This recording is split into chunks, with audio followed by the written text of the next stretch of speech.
Hi, everyone. I'm Ruffian Tittman, Executive Director of Friends of the Wissahickon, and we've got a real treat for you today. We have the Executive Director of the Tookany-Tacony-Frankford Watershed Partnership, Julie Slavet, who's a great friend of mine, a great friend to Philadelphia parks, as well as the greater watersheds around, and a great advocate for clean water in the region. Welcome, Julie. Hey, Ruffian. It is wonderful to see you. Good to see you, too. So, you know, a lot of the people watching know Friends of the Wissahickon and our work in the park and what we do to support the Wissahickon watershed, but we're really focused within the city of Philadelphia and the creek there. And I thought it might give you a moment to talk a little bit about those ways that you're a little different than FOW as a group, and what it means to be a partnership, and why you have two names in your name, Tookany-Tacony. Oh, those are a lot of things. So first of all, it's just wonderful. We're such good partners, and you're so amazing at saying our name, because people tend to stumble over it, and I know you practice, so that means a lot to us. First of all, just to answer the last question first, so Tookany and Tacony comes from the same Lenape word, which means, you know, and we're all doing our best to try to recognize those folks that lived here and continue to live here, and the roots of all our names and the stewardship of Indigenous peoples. So we actually, you know, we used to be, I think we're more focused on explaining where that name comes from and really appreciating it. So that's great. So it's Tookany-Tacony. Again, it means woods or hidden place. And then Tookany is what people call the creek in Montgomery County. And when it enters Philadelphia, from Cheltenham into Philadelphia, in the city, we call it the Tookany, because we're just, you know, that's how we are in this region. And then in Juniata, the creek becomes the Frankford Creek. Oh. And when we were created, the goal of, you know, like you said, we are a partnership. So we're a partnership of all our municipalities, which is Philadelphia, Abington, Cheltenham, Jenkintown, and a little bit of Rockledge and a little bit of Springfield. So that's our geography, and we're very geographically focused. And when we were created, the goal was to make sure that the people, the constituents in the watershed recognized and identified with the organization. So the decision was made to have it be Tookany-Tacony-Frankford, because people are very place-based, and that's sort of the identity. So that's where that comes from. And our mission is to connect our watershed residents and our communities to their creeks. You can see that right there. And again, we're a partnership. So our municipalities created us along with you know, the Montgomery County Planning Commission, the City Planning Commission, Pennsylvania Environmental Council, a lot of residents who care about water, just like the folks that support the Friends of the Wissahickon. And they came together to create this partnership. So our municipalities actually pay us dues. They do. They do. And so I was a little concerned, Julie, now that you've brought it up. I heard, I think, a piece on WHYY and read some articles that sounded like some of the funding was in jeopardy. Do you have any news on that? So I do, and that was obviously of great concern. Cheltenham Township is you know, our major upstream community, and was involved right from the beginning in creating us and working on the river conservation plans and the integrated watershed management plan.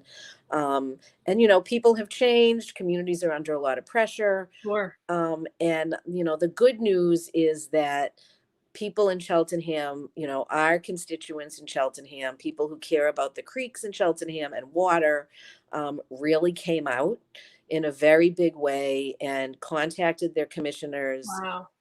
It was really, it was very inspiring, and you know, it made us feel really good that they recognized our work. And speaks so well back to your mission, connecting communities to their creek. Obviously, you had done that work. Exactly. People came out. So you know, so it was good to hear from people and really see that they understood what we do and how important that is. So the commissioners, I believe at the last commissioners meeting, they approved the full funding for last year, which was the issue. And we are expecting that they will approve the funding for the coming year. That's so wonderful. And what a great story to see people come out, the commissioners listen. It's just a really feel good. I'm glad that that came together.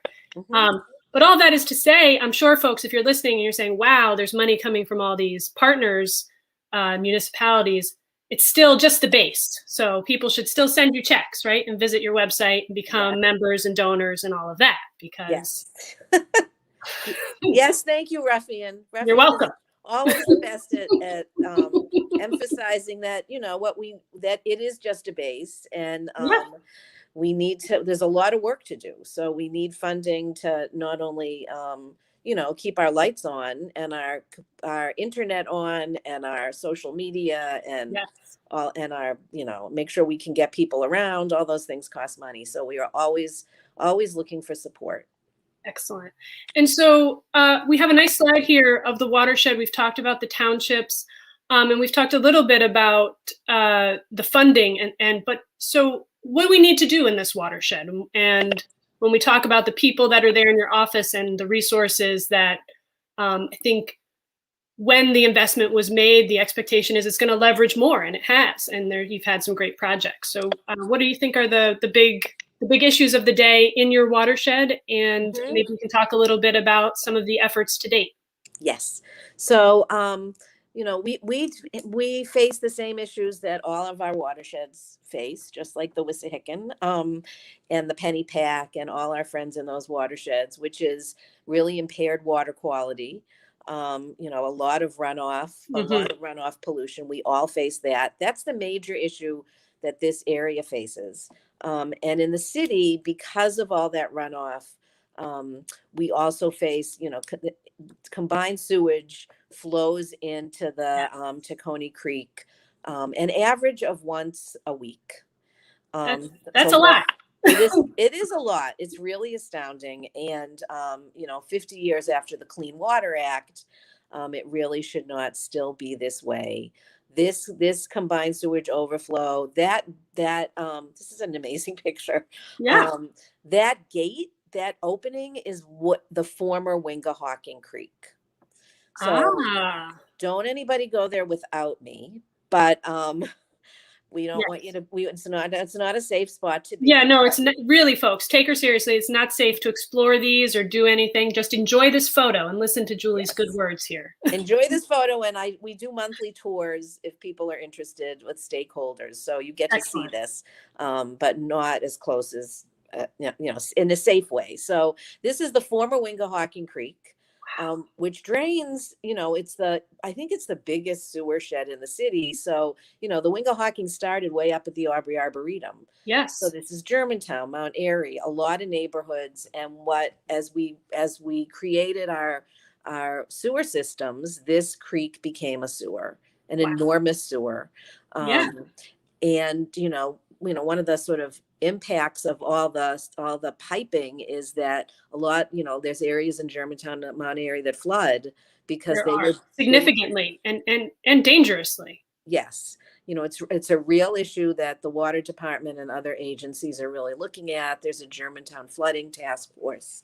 But those were in many ways caused because we just piped all the creeks.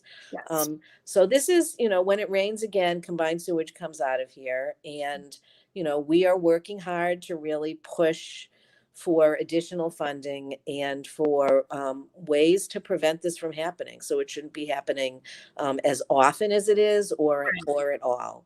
And it makes our job hard because the Tacony Creek Park, which is 150 acres, a lot smaller than the Wissahickon. Yes. Receives these combined sewage overflows. Yeah, it's not a lot of acreage to do to deal with all of that. And folks, I'd just like to say Tacony Creek Park, small but beautiful. And if you haven't visited, you should again check out TTF's website and look for an upcoming tour. There's great birding.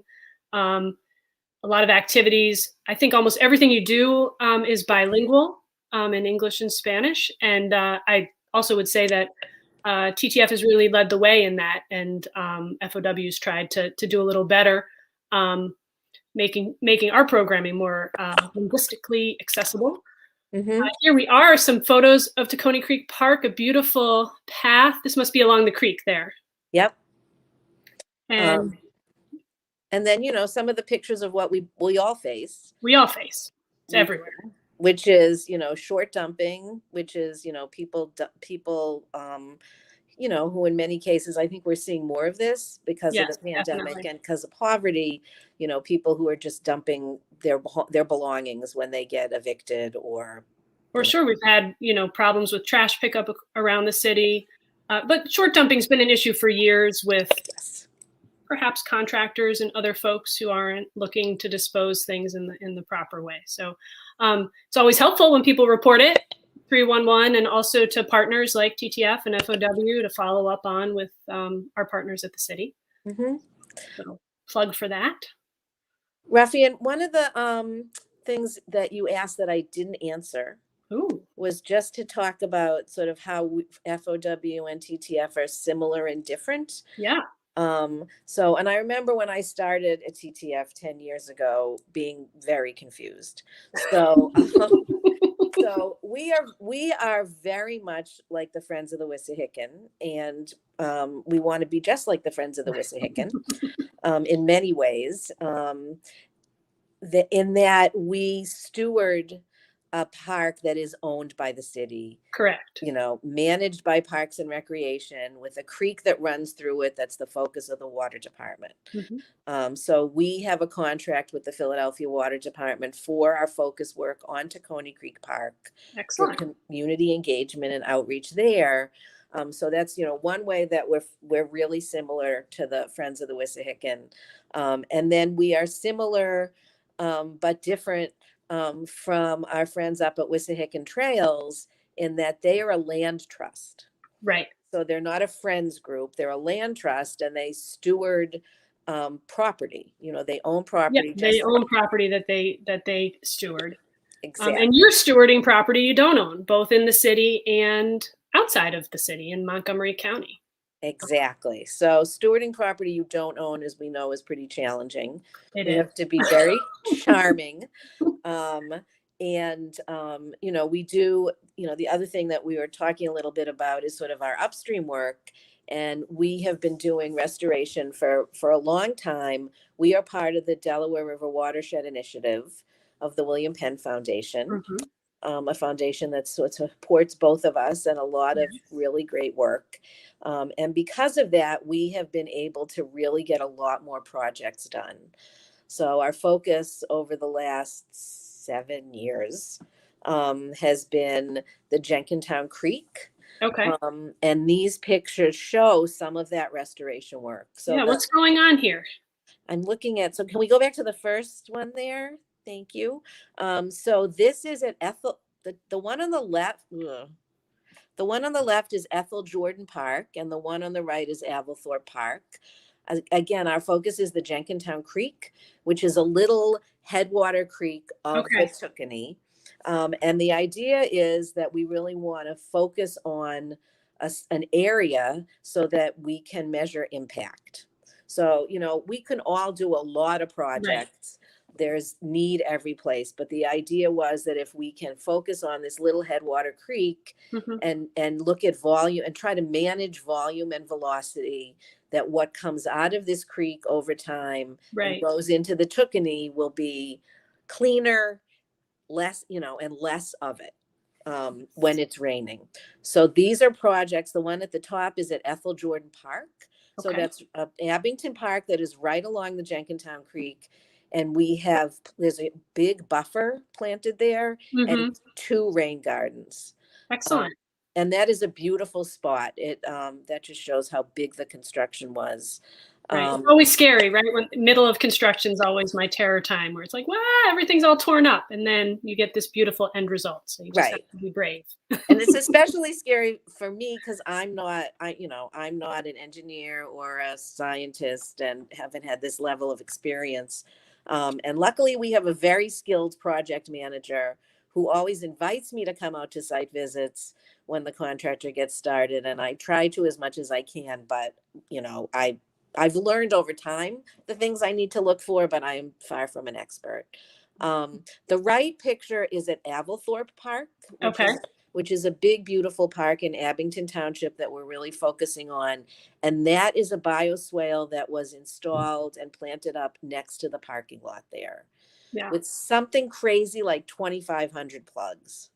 Takes a lot of plants to infiltrate all that water and hold the runoff from parking lots. So, but they look beautiful. So, isn't it? It's really beautiful. And then I don't know what's on what the other slide was. These are just, so again, this is Ethel. These are that spot and Ethel Jordan Park. Some close-ups of some really beautiful native plants. Our most recent project, which I don't think there's a picture of, is in Cheltenham. Our first project in Cheltenham at the Conklin Pool. And I just want to mention that quickly. It's a project where a little tributary of the Jenkintown Creek had been put in like a half pipe. Oh. Probably in like the 70s. And we went in and looked at this as an opportunity because it was public municipal land. And what we ended up doing was breaking up about 225 feet of the pipe and turning it into a meandering wetland, which manages about 40 acres of stormwater.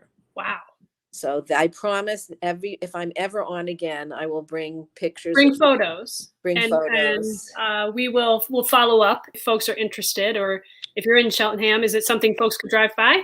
You can drive by. And actually, you know what? I think the first picture on my slides had somebody planting there.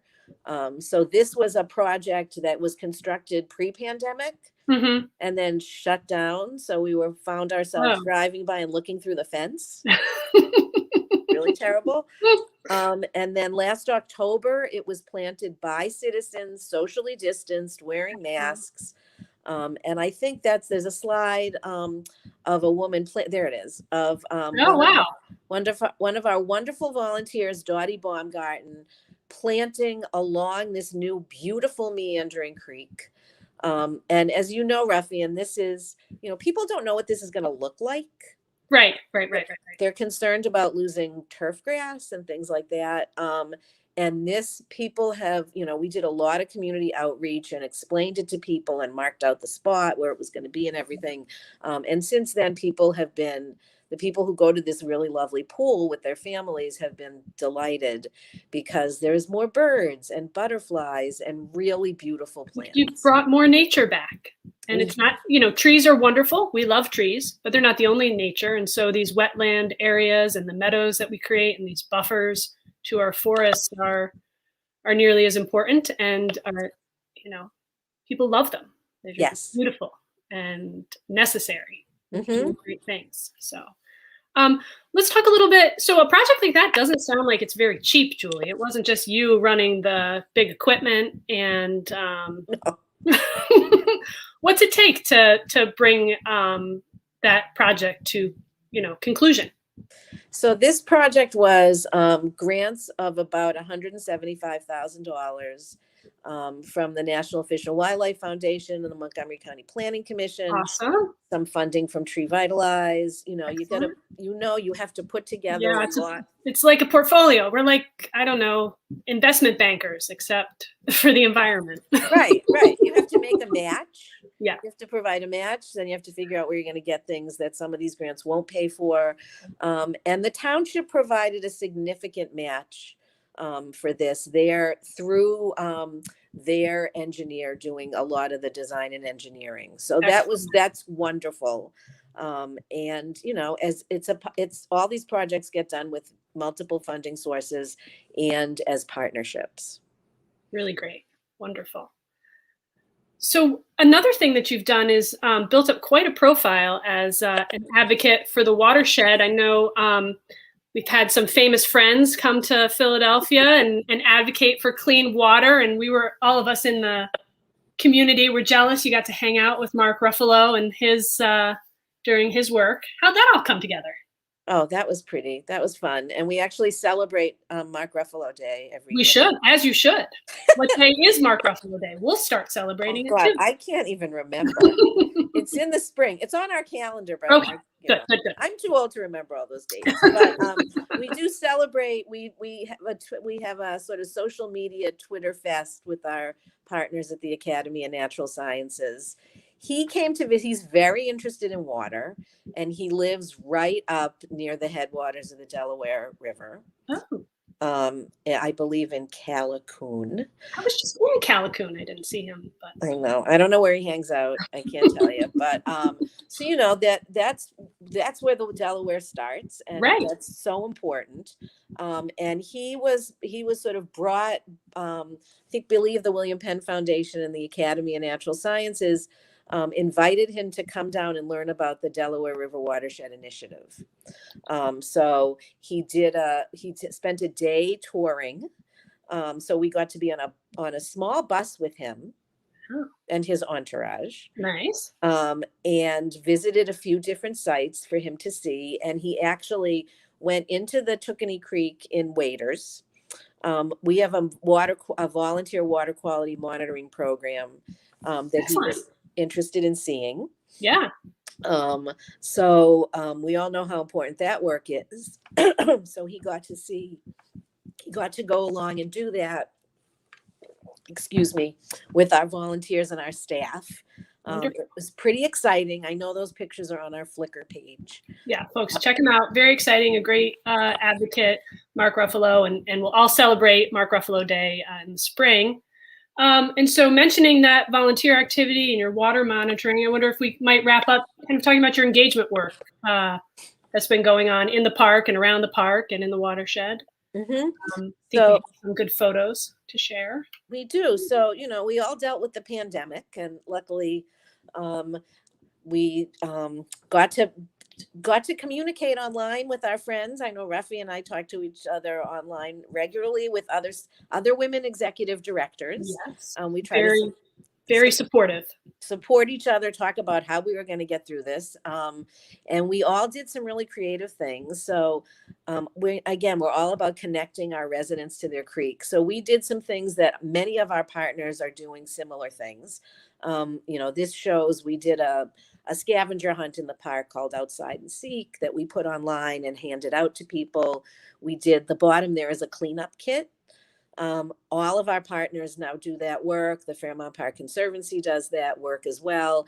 Just giving people wanted to help clean up while they were out walking.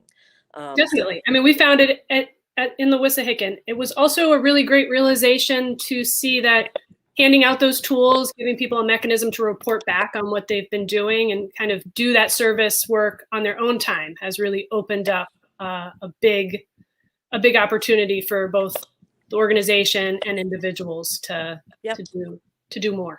No, it was really great to see that. So, and if you give somebody a bag and a trash picker and they're willing to spend time when it works for them, it's like a new model of thinking about volunteering. The other thing I just want to mention is we did do a series of 5 virtual tours that combine video and story maps. And they're at our restoration and park sites across our watershed. The one that you should do now is the one that focuses on Vernon Park. Okay. So those are on our resources page on our website. When my staff explained this idea to me, I did not understand what they were talking about. They're very creative, and these turned out to be really wonderful because they're content. So, They were good last year. They're still good. They're still good. And those were made possible through the Alliance for Watershed Education. Wonderful. And Vernon Park, for our FOW people, that's right around the corner. Yeah. So check it out.